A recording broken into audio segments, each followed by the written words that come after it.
Dans cette nouvelle vidéo, nous allons aborder le dernier indicateur du critère 6, qui est l'indicateur numéro 29.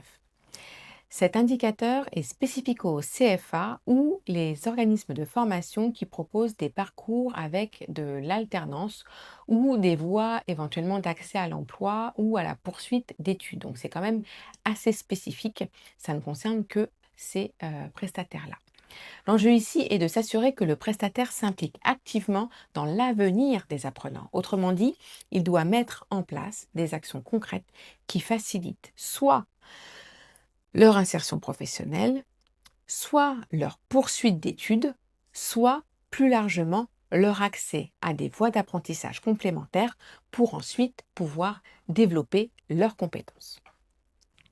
L'auditeur va chercher le jour J à constater l'existence réelle de ces actions. Il ne s'agit pas seulement de bonnes intentions ou de postures, mais vraiment d'une démarche active et opérationnelle.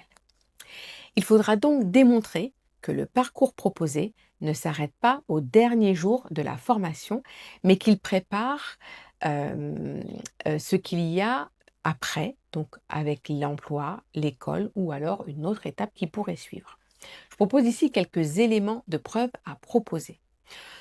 Vous pouvez mobiliser donc des preuves de sollicitation, en tout cas de salons pardon, d'orientation auxquels vous allez participer, des ateliers de CV, des lettres de motivation, de coaching, de recherche d'emploi, une animation de réseau d'anciens élèves qui vont se mobiliser, un partenariat avec des acteurs d'insertion du monde professionnel, ça c'est important, des diffusions par exemple d'offres d'emploi, des partenariats avec des entreprises spécifiques d'un secteur d'activité identifié qui vont venir sur le lieu de formation.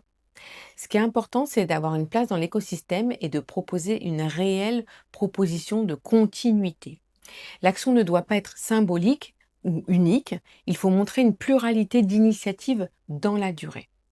C'est important qu'il y ait absolument des éléments concrets qui permettent de montrer qu'on est investi dans la réinsertion. Ne pas penser uniquement insertion d'ailleurs, mais vraiment développement de compétences, bagages pour l'apprenant pour la suite. Le non-respect, même partiel de cet indicateur, est vraiment une non-conformité majeure, donc il faut vraiment, vraiment faire attention et avoir absolument des éléments de preuve à mobiliser pour le jour J, parce que sinon ça va vraiment bloquer votre certification. L'indicateur 29 évalue la capacité du prestataire à prolonger son accompagnement bien au-delà de la formation. Il ne s'agit pas de transmettre des savoirs, il faut vraiment préparer à l'avenir professionnel ou académique des bénéficiaires. Donc cet indicateur est une démonstration de l'impact concret du prestataire sur l'insertion ou la progression réelle des individus. J'en ai fini avec l'indicateur 29 et donc le critère 6. Je laisse place au dernier critère qui est le critère 7 avec les 3 derniers indicateurs. À tout de suite.